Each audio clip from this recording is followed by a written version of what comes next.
സുനിയനല്ലേ? അതെ, ഞാനിപ്പോൾ കട തുറന്നതേ ഉള്ളൂ. ആഹാരമൊന്നും ആയില്ല. കയറി കേട്ടോ, ഇരിക്കേട്ടോ.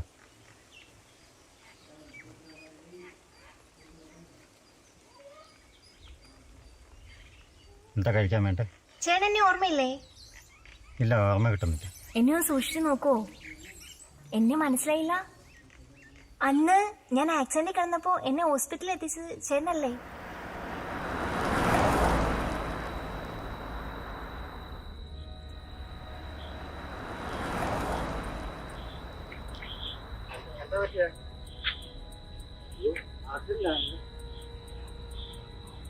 നിങ്ങളൊക്കെ എന്നെ നോക്കിയിരിക്കുക.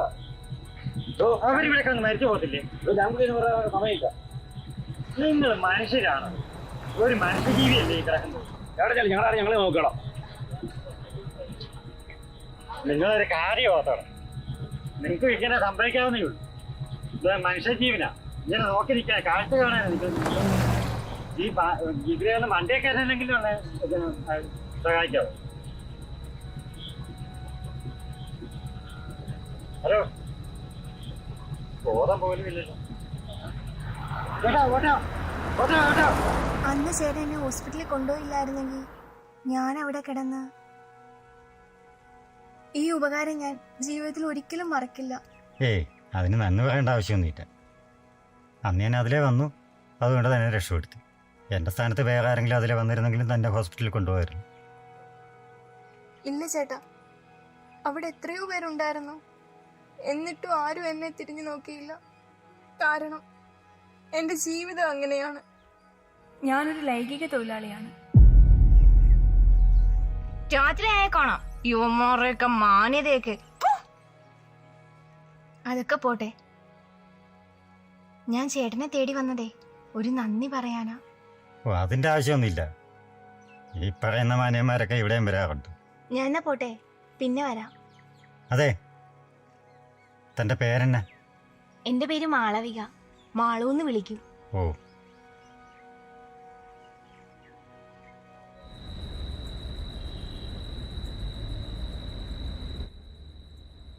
സുനിയേട്ടാ, കട അടയ്ക്കാൻ പോവാണോ?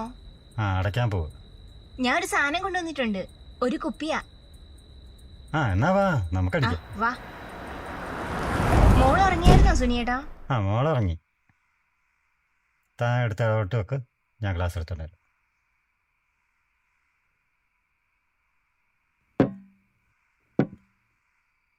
ആഹാ, അടിപൊളി സാധനമാണല്ലോ. ആ, ഇതെനിക്കൊരാള് ഗിഫ്റ്റ് തന്നതാ. നമുക്കൊന്നും ഗിഫ്റ്റ് തരാൻ ആരും ഇല്ലേ?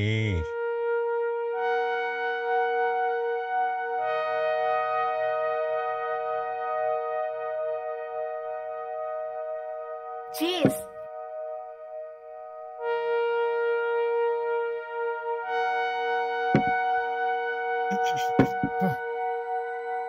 ഒറ്റയടയ്ക്ക് തീർത്തല്ലേ? മിടുക്കി.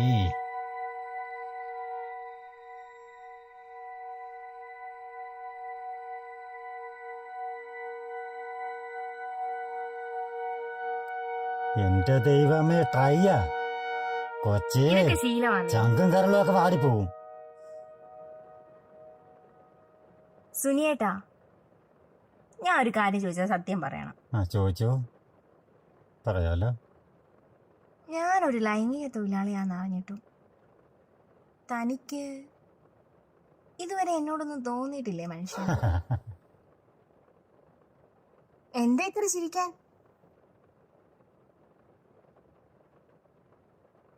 അതിൻ്റെ ആവശ്യമൊന്നുമില്ല. തന്നെ എനിക്കിഷ്ടമാണ്. പക്ഷേ താൻ ഈ തൊഴിൽ എന്ന് നിർത്തിയിട്ട് എൻ്റെ അടുക്ക വരുന്നു, അന്ന് തന്നെ ഞാൻ കിട്ടും. കൊള്ളാം, നല്ല തമാശ. കല്യാണം കഴിക്കാൻ, ഈ ജോലി നിർത്താൻ.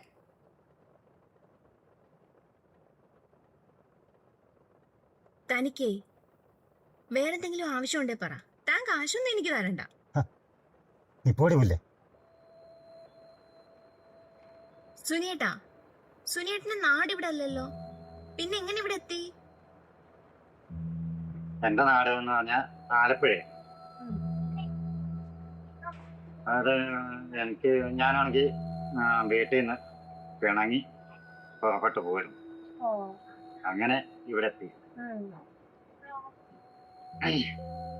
എനിക്കൊരു 1.5 വയസ്സുള്ളപ്പോൾ അമ്മയും അച്ഛനുമായിട്ട് പിണങ്ങി രണ്ടുപേരും വേറെ ആയി.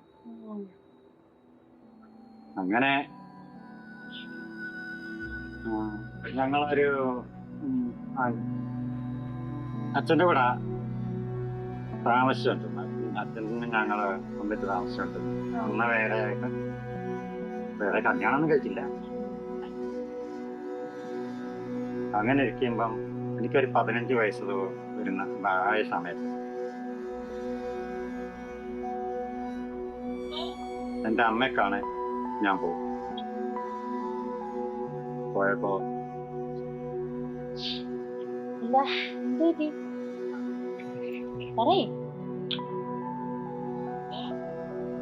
അമ്മയുടെ സ്നേഹം കൊതിച്ചു പോയ എനിക്ക് കിട്ടിയത് ആട്ടും. അമ്മ പറയുന്ന കാര്യം എന്താണെന്ന് വെച്ച് കഴിഞ്ഞാൽ അതിന് കാരണം പറയുന്നത് എന്നെ കാണാൻ അച്ഛനെ പോലാണ്. എന്നെ കാണുമ്പോ അച്ഛനെ ഓർമ്മ വരും. അപ്പോ അതാണ് എന്നോട് ദേഷ്യം കാണും.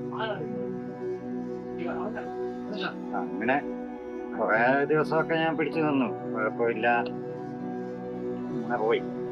അത് കഴിഞ്ഞപ്പോ ഞാൻ നേരെ തിരിച്ച് അച്ഛൻ്റെ അടുക്ക വന്നപ്പോ അച്ഛന് ദേഷ്യം. ഇത്രയും നാള് അച്ഛൻ ഞങ്ങളെ വളർത്തിക്കൊണ്ട് വന്നു. 15 വയസ്സ് വരെ എന്നെ വളർത്തിക്കൊണ്ട് വന്നിട്ട് 1.5 വയസ്സുള്ള സമയത്ത് തൊട്ട് 15 വയസ്സ് വരെ എന്നെ വളർത്തിക്കൊണ്ട് വന്നു. ഒരു വിഷമം ഉണ്ടാവാം. അച്ഛൻ ഞാൻ അമ്മയെ കാണാൻ പോയത് അച്ഛന് ഇഷ്ടപ്പെട്ടില്ല. അച്ഛൻ എന്നോട് ദേഷ്യം കാണിക്കുന്നു. അങ്ങനെ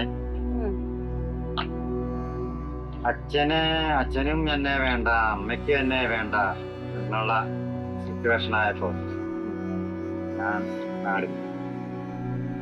നാട് വിട്ട് ഇവിടെ വന്ന് കുറെ കഷ്ടപ്പെട്ട് കുറെ ഹോട്ടലുകളിലൊക്കെ ജോലി ചെയ്ത് അങ്ങനെ കുറച്ചു നാൾ കഴിഞ്ഞപ്പം ഈ കാണുന്ന കടയിൽ സ്വന്തമായി. അതാണല്ലേ ജീവിതം.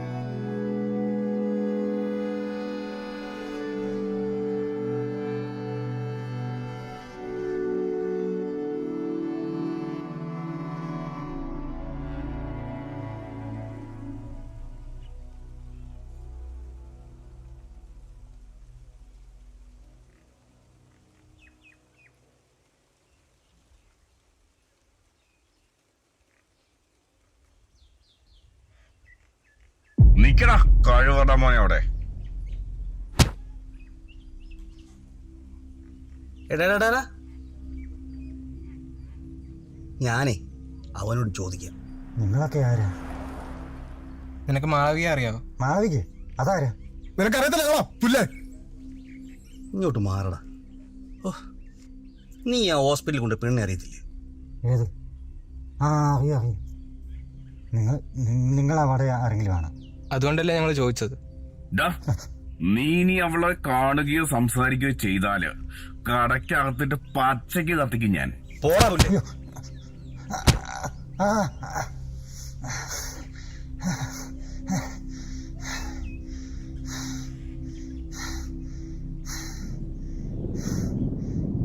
ഇന്ന് കട തുറന്നില്ലേ സുനിയേട്ടാ? മാളു ഇരിക്കെ. അതെ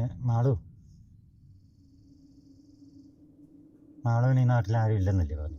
ആ അതെ. പിന്നെ അവരൊക്കെ ആരാ? ആര്? ചേട്ടൻ ആറുകാരി പറയുന്നേ? ഒരു താടിക്കാരനും പിന്നെ 3-4 പേരും കൂടെ. ഇനി മേലെ മാളുവിനെ കാണുകയോ സംസാരിക്കുകയോ എന്നെ കൊന്നു കളയാന്ന് പറഞ്ഞു. നീ എന്നോട് എന്തൊക്കെയോ മറച്ചു വെക്കുന്നുണ്ട്. മനഃപൂർവ്വമല്ല ചേട്ടാ, ഞാനെല്ലാം പറയാം. എനിക്കൊരു 17-18 വയസ്സ് പ്രായമുള്ളപ്പോ ഞാൻ ഒരു ചെറുപ്പക്കാരനുമായിട്ട് ഇഷ്ടത്തിലായിരുന്നു. എടാ ആൽബിയെ കണ്ടില്ലല്ലോടാ? അവനോ? അവൻ പുതിയ ഏതോ ലൈൻ സെറ്റാക്കാൻ പോയിരിക്കുമായിരിക്കും. മനുഷ്യൻ ഇവിടെ ചത്ത് കിടന്ന് പണിയെടുത്തിട്ട് ഒരുത്തി പോലും തിരിഞ്ഞു നോക്കുന്നില്ല. ഇവനൊക്കെ എങ്ങനെ വളച്ചെടുക്കുന്ന ഓരോന്നിനും.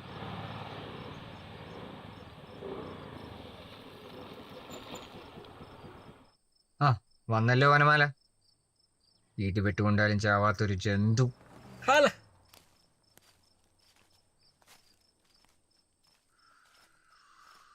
അത് സിഗിങ്ങാ നീ ഇത്രയും വെച്ചാൽ മതി. ഹോ അവളുമാരൊരിക്കലും ഊരി പോരാൻ പറ്റ പാടേ. ഒരു സുഖത്ത് വിളിക്കാനായിട്ട് സുഖം കിട്ടുന്നില്ല. നീ എങ്ങനെയാടാ ഇത്ര പെട്ടെന്ന് പെണ്ണുങ്ങളെയൊക്കെ വളർത്തിയെടുക്കുന്നേ? ഇവനാണെങ്കിൽ നമ്മുടെ അത്ര സൗന്ദര്യം പോലും ഇല്ല. ഞാനൊക്കെ എന്തുമാത്രം പണിയെടുക്കുന്നുണ്ടോ അത്ര വളയ്ക്കാൻ. ഇങ്ങനെ സാധിക്കുന്നു എന്തോ. അതൊക്കെ ഒരു ട്രിക്കാ. ചാടിക്കേറി ഐ ലവ് യു എന്നൊന്നും പറഞ്ഞാൽ പെണ്ണുങ്ങൾ വീഴില്ല. ആൽവി, നിന്റെ കൂടെ ഇന്നലെ കണ്ട പീസ് ഏതാടാ? അത് 2 ദിവസം മുന്നേ സെറ്റാക്കിയതാ. ഓ, എന്താടാ അവളുടെ പേര്? അവളുടെ പേരാണ് മാളവിക. ഞാൻ മാളു എന്നാ വിളിക്കാറ്. ഓ മ്യാലു. എന്തോ ഒരു ഒലിപ്പിരാ നോക്കിയേ. പ്ലീസ് പ്ലീസ് പ്ലീസ് ഞങ്ങളോടും കൂടെ ഒന്ന് പറ, എങ്ങനെ സാധിക്കുന്നത്?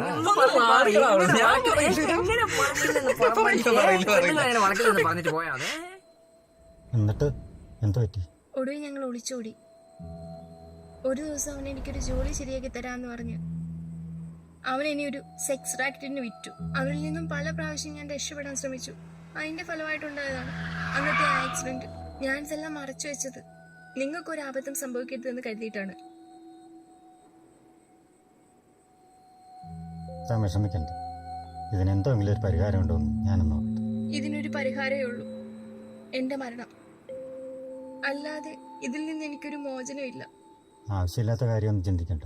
നമുക്ക് പോലീസിൽ ഒരു പരാതി കൊടുക്കാം. പരാതി? അതിലൊരു കാര്യവുമില്ല. പോലീസുകാരും രാഷ്ട്രീയക്കാരും അവർ ആൾക്കാരാണ്. ചേട്ടനറിയാവോ, ഇതിനിടയ്ക്ക് ഞാൻ ഒരു പെൺകുഞ്ഞിന് ജന്മം നൽകി. പക്ഷെ അവരതിനെ കൊന്നുകളയാൻ തീരുമാനിച്ചു. ഞാൻ ആ ചോരക്കുഞ്ഞിനെ പാലത്തിനടിയിൽ ഉപേക്ഷിച്ചു. ആരെങ്കിലും കൊണ്ടുപോയി വളർത്തട്ടെ എന്ന് കരുതി. ഏത് പാലത്തിനടി? അത് പിന്നെ അതെവിടെയാണെന്ന് പറ. ഒരു ഷാപ്പിനടുത്തുള്ള ഒരു പാലം. ഒരു 8-9 വർഷമെങ്കിലും ആയി കാണും. 9 വർഷം? അപ്പോ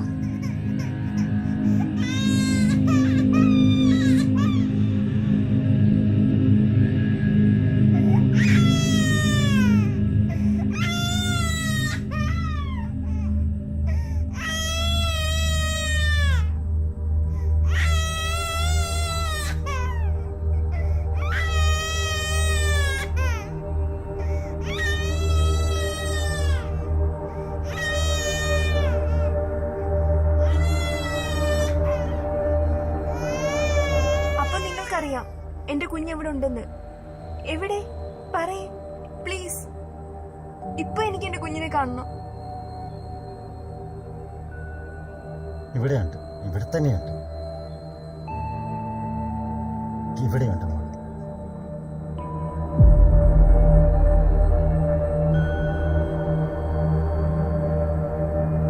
ഇതാണ് ആ കുട്ടി.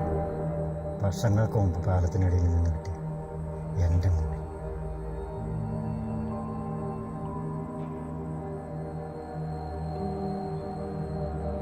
ചേട്ടാ, സത്യമാണോ? ഇതെന്റെ മോളാണോ? അതെ, ഇതെന്റെ മോള് തന്നെ.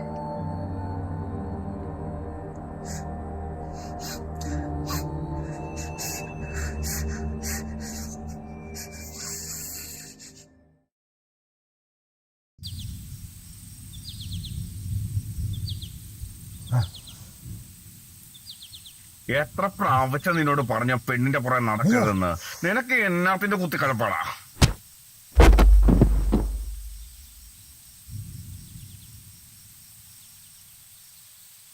നിനക്ക് കിട്ടിയതും പോയടാ. ഞാൻ പറഞ്ഞിട്ട് വയ്യാവിലൊന്നും തല വെച്ചേക്കരുന്നു. കൊള്ളാം, രഞ്ചു കുടിച്ചിട്ട് ആക്കുന്നില്ലേ പാട്ടി. ഞാൻ ജീവനോടെ ഉള്ളപ്പോ അവളെ നരയിക്കാൻ ഞാൻ സമ്മതിക്കച്ചടാ.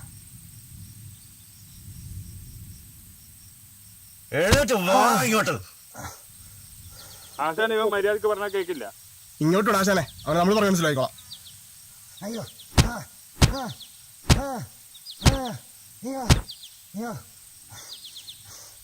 എന്താ ഇവിടെ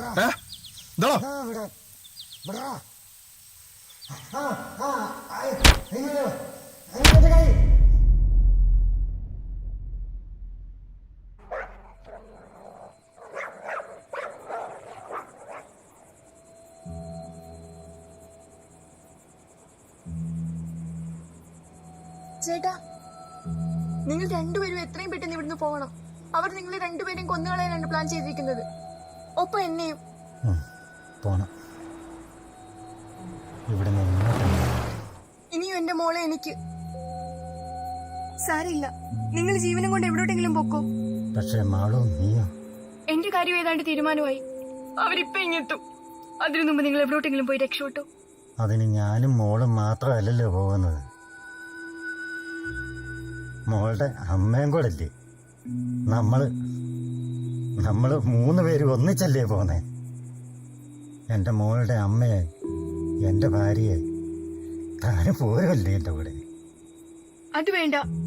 നിങ്ങളുടെ കൂടെ ഞാൻ വന്നാൽ അവർ നമ്മളെ 3 പേരെയും. എന്ത് വന്നാലും നമ്മൾ നേരിടും.